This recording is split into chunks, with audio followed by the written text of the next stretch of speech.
Hi, I'm Captain Lucas Dahl, the Southeast Regional Commander for Admissions for West Point. I'm going to talk to you a little bit about some of the opportunities that West Point presents for you.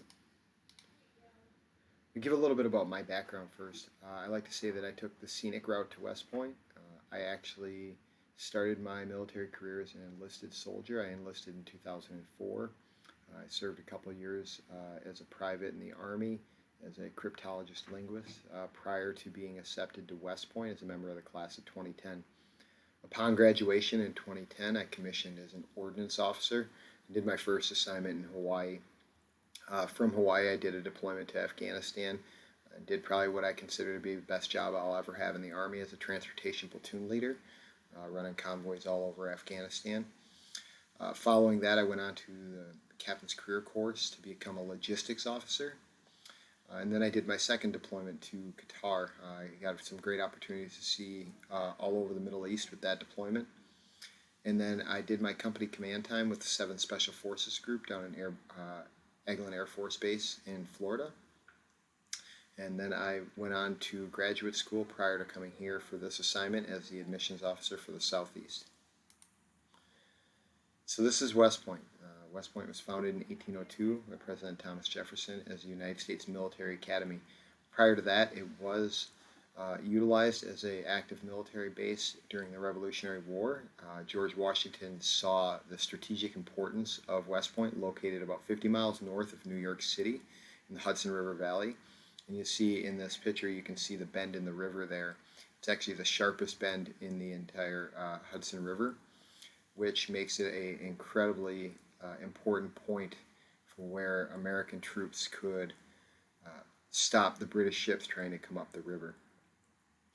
I also like to highlight here that you see the vast majority of the campus all right here in this picture. It's a nice short walk on a daily basis from your barracks to your classrooms. So for people coming from down south and maybe aren't so used to the cold, that can be a great thing. This is the mission of West Point: to educate, train, and inspire the Corps cadets so that each graduate is a commissioned leader of character, committed to the values of duty, honor, country, and prepared for a career of professional excellence in service to the nation as an officer in the United States Army. The most important line in this entire mission statement is that last one there: service to the nation as an officer in the United States Army. Every graduate of West Point will go on to serve at least 5 years as an active duty Army officer. So it's important that as you start this process or consider West Point, that you understand that that is part of that commitment. So we develop leaders of character here at West Point. We do that through 4 developmental pillars: academic, physical, military, and character building. First one I'm really going to talk about here is academics. You see that West Point's regularly rated as one of the top institutions in the country by U.S. News, World Report, Princeton Review, Forbes. I also like to point out those 2 things down at the bottom there. The number 5 most Rhodes Scholars all time, number 7 most Marshall Scholars. We regularly have cadets at West Point competing for the Rhodes Scholarship every single year. We don't win one every single year, but quite a few years we do. And there's a ton of technical scholarships that West Point cadets compete for and win every single year. But I think the most important ranking here is that number 1 most accessible professors under the Princeton Review. And I'll say this specifically from my perspective. Coming here as a prior service soldier, quite a few years out of the academic environment, I was wholly unprepared for the academic rigor here at West Point. And without the support of my instructors as well as my classmates, there's absolutely no way I would have made it through here. Specifically, I'll tell you a little story about my experience. I was either the best or worst procrastinator in the world, depending on how you want to look at it. I could save any and every assignment to the last minute, and I did that on a number of occasions as a cadet. And what I'll tell you is that even when I put myself in some bad situations as to trying to complete an assignment late at night or at the very last minute before it was due, my professors were always there to support me. And most importantly, even when I would reach out to them late at night or well outside of duty hours, they were always there to help. And they made sure that I learned the things that I needed to learn to set myself up for success as I continued on through my academic journey here at West Point. So this is a list of our academic majors. What you'll see here is a very robust list of both STEM and liberal arts majors. Specifically, I like to highlight that while we are an engineering school at our heart, there is a good mix of non-STEM majors as well, and that's good. I think it's important that not every Army officer comes from the same sort of academic background. It's good to have well-rounded officers in our Army. Now I'm going to talk a little bit about military development. You'll see here what your first 2 years of that military development, your summers look like here at West Point. That first summer you're going to do Cadet Basic Training, or BEAST. And this is where we're going to take a civilian and really turn them into a soldier. You're going to learn the basics of being a soldier: marksmanship, first aid, road marching, all those sorts of things. But the most important thing you're going to learn during Cadet Basic Training is how to be a member of a team. Because before you can be a good leader, you need to be a good member of a team. You're going to build upon that in your sophomore year in your 4-week cadet field training. Here you're going to do some more advanced operations: mounted operations, patrolling, urban operations. And you're going to get an opportunity to lead during some of those operations. You're going to be a team leader, and you're going to have 1 or 2 of your peers that you're leading through some of these operations and exercises. And again, it's an opportunity for you to figure out what sort of leader you're going to be and what sort of leadership style works for you. Going on into your junior and senior year, we're going to continue to build upon this. You're going to do a training detail in one of these summers. And here you're going to be the leadership for either Cadet Basic Training or Cadet Field Training. And again, it's an opportunity to experience leadership. What we want is that the officers that graduate here from West Point, when they go out to the Army, when they become a platoon leader for the first time, that's not going to be the first time that they've led in a military environment, whether it be training or not. And this is what we can give you here at West Point, is an opportunity to experience and develop as a leader. The other thing I like to highlight on this military development slide specifically is the opportunities that West Point cadets have from military leadership schools. You'll see there Airborne School, Air Assault School, Sapper, lots of great stuff. Every summer we send hundreds of cadets down to Fort Benning, Georgia to go to Airborne School. We bring a mobile training team here to West Point to train Air Assault School right here on the base. And well over 500 cadets typically every summer are able to go through Air Assault School and earn their Air Assault wings. And there's even opportunities for schools that you're not really going to see out in the Army. Some of those, that French Commando, Chilean Mountaineering, these are opportunities that you're typically not going to see as an Army officer or as a soldier, but these are opportunities that we do have for our cadets here at West Point. Now I'm going to move on to that physical development pillar. You see some of the classes that you're going to take over the 4 years here at West Point. Boxing, everybody takes boxing. Military movement, survival swimming. I will tell you from my experience, this was some of my least favorite classes that I had as a cadet. As much as I struggled with academics, I really was not a huge fan of our physical classes either. But I did learn some of the most important lessons that I gained out of West Point during some of these classes, specifically in survival swimming and military movement class. In survival swimming, I learned some really, really important lessons. And I'll be the first to tell you that I am afraid of heights, and I really don't like the water very much. So survival swimming was a challenge for me from the beginning. And working through that class, I knew that one of the graduation requirements in that class was that every single cadet does go off of the 10-meter tower and into the water. And so working through that, I knew that was something I was going to have to do, and I wasn't comfortable with it. I didn't really want to do it, but I knew it was something I had to do. And from day one, I really didn't know how I was going to get myself to do it. But as they built me up going through that class and helped me develop not just my skills in the water, or not just my confidence in the water, but my confidence in myself. That was what I developed in survival swimming class, was my confidence that even though my brain might be telling me that I can't do something, I'm afraid of that, I don't want to do that, I knew in my heart that I could do it. and that anything I set my mind to, I could accomplish. And that was teaching me to push myself past what I thought my limits were. That's what I learned in survival swimming class. On the physical development side, we also say that every cadet is an athlete. Whether you're competing at the NCAA Division I level, club sports, or just intramurals, company athletics, every cadet competes. And that's the important word here, is that we're teaching our cadets every single day to compete to win, because in the United States Army, that's what we do, is win. Now I'm going to talk a little bit about how you get here. We're talking about that path to appointment. So I often say that this is probably the most important slide in the entire deck, because if you want to get to West Point, this is the information you need to know. This is what's important, and it will tell you exactly how you can make yourself as competitive as possible. You see here, 60% of what we look at on the candidate application is academics.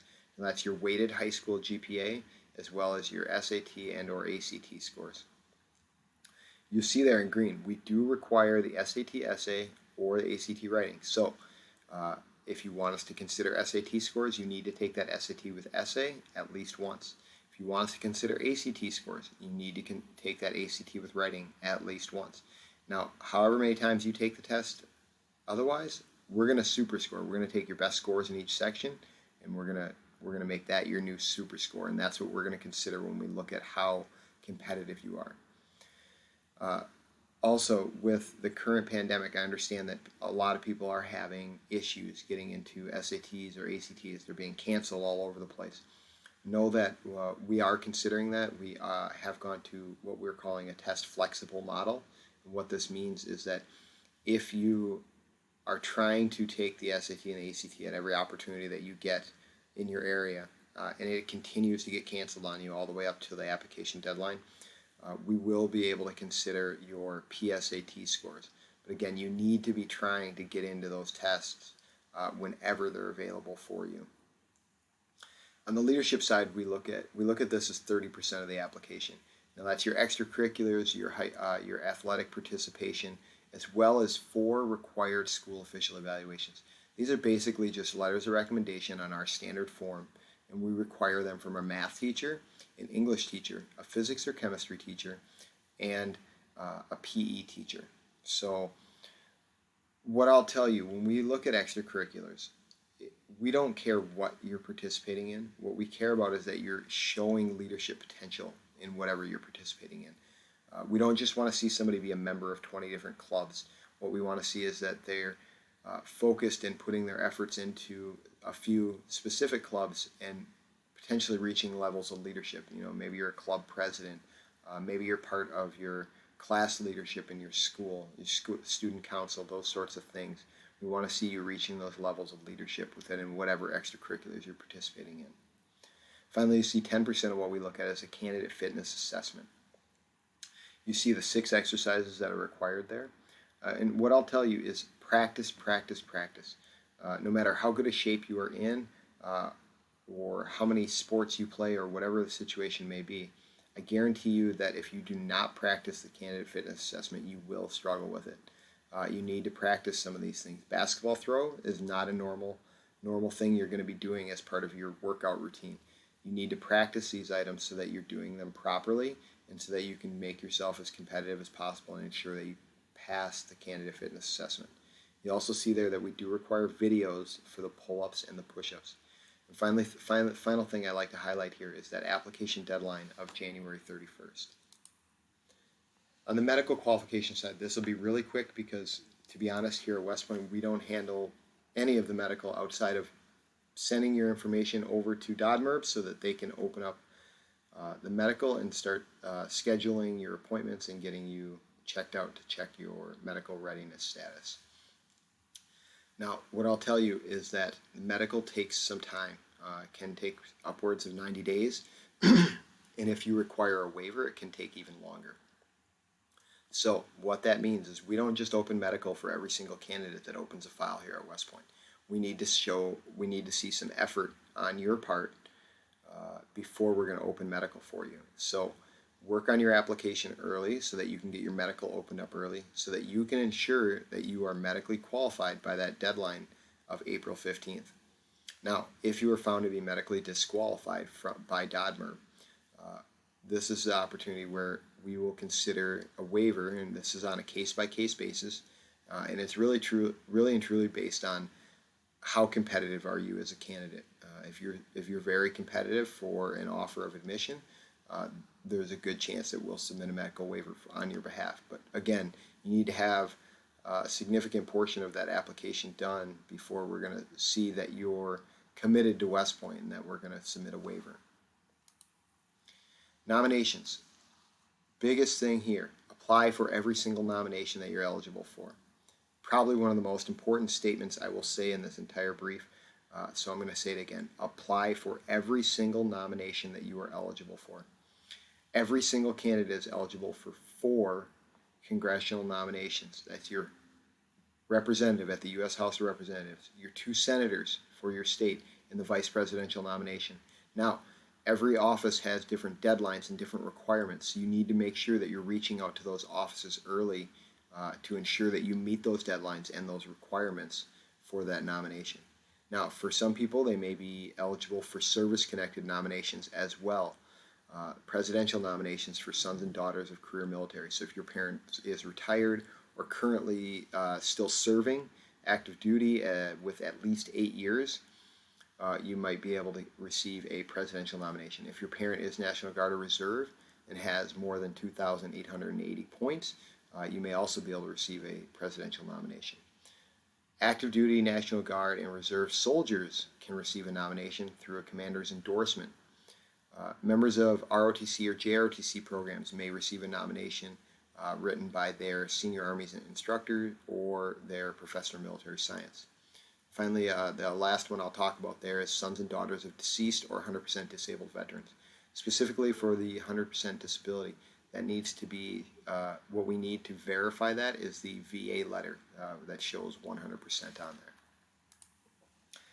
Now, this typically is what I'll say is my second most important slide in the entire deck, because I think the visit to West Point really helps people make the decision on what is the right choice for them for their college experience. West Point is unable to host any visits at this time due to COVID-19, unfortunately. However, we're definitely prioritizing that. As soon as it's safe to open back up for visits, we will absolutely do that, because we know that's an important part of the decision-making process for our candidates. Being able to see West Point and interact with cadets and see what we're all about really helps people make that decision. At this time, what we do have is a virtual campus experience on that westpointadmissions.com website, as well as on our social media platforms. We're trying to put out as much good information as we can, knowing that candidates are not able to visit at this time. For those of you that are juniors or younger in the room, look at the Summer Leader Experience. This is a 1-week opportunity to come up here to West Point and, again, see what we're all about, interact with cadets, and figure out, again, if this is the right place for you. If you're a junior, the application for this will open up in January of your junior year. So you'll want to make sure to apply for that if that's something you're interested in. And again, it's the best opportunity to really get up here and see what West Point's all about. I'm just going to touch on some of these high points one more time just to make sure everybody gets the important details. The application deadline is January 31st. I know there are other academies who have pushed their deadlines back at this point. We have not made any changes yet. We still have that 31 January application deadline. Medical qualification deadline must be medically qualified by 15 April. Important, be proactive through the process. Make sure that you're working on your application, making progress on it, and that you're reaching out with any questions you may have. Near the end of this slide deck, I'll provide my contact information as well as the local liaison down there in North Carolina District 6 and the state coordinator for North Carolina.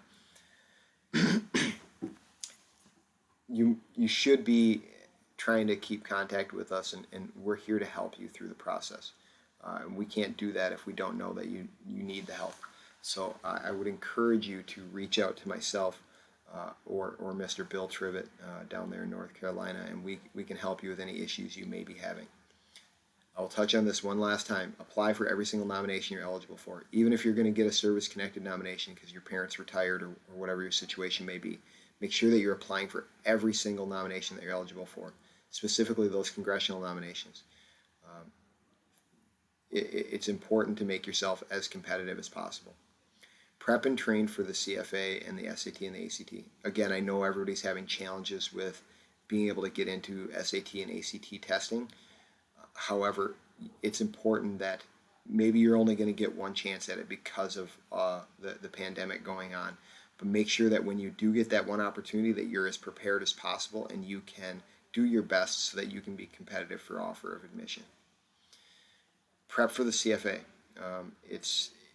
It can be tough, and it can be challenging if you haven't prepared for it. And prep for the whole thing. Don't just prep individual events that maybe you think you need work on. Prep for doing the entire CFA. That's going to benefit you a lot. Finally, communicate with your local field force liaisons. Again, I'll put that contact information up here in a little bit, as well as with me if you have any questions or concerns working through this. Hopefully you can get here one day. This was absolutely the best, one of the most fulfilling days of my life, working through 4 years, 47-month experience here at West Point to get to this day. I felt very, very successful in that all my work had been worth it on that day. But where I really found that every bit of work that I had put in here at West Point had been worth it was once I got the opportunity to lead soldiers. Leading soldiers, leading a transportation platoon in Afghanistan was the most fulfilling job that I will probably ever do in my life. I don't imagine that any job I will ever get will be better than that. Getting the opportunity to lead some of the greatest people that I've ever been around was just a great opportunity. And probably the proudest day of my military career, and I don't think anything will ever top this, was the day that all 45 of those men and women came home with me from that deployment. That was definitely one of the best days. And the reason I was able to get there and accomplish the things I did was the lessons and everything I grew through here at West Point. So like I said, here is the contact information for myself as well as Mr. Bill Trivett. He is the North Carolina Field Force State Coordinator as well as the North Carolina 06 Congressional District Coordinator. And he will be able to help you through the process. He'll be the one that conducts your interview down there when your file is complete. But feel free to reach out to us and let us know who you are and how interested you are in West Point so that we can ensure that we're doing everything in our power to help you reach that dream of getting here. As I said before, with visits being canceled at this time, we are trying to put out more and more content on our social media platforms, so please go ahead and like and follow us on all of those. I really appreciate everybody sitting here and listening to me for 23 minutes is what my timer is saying, and I really hope that this inspired somebody and that you will be interested in West Point. And if you are, please reach out to me, reach out to Mr. Trivett, and we're going to help you through that process. Thank you very much.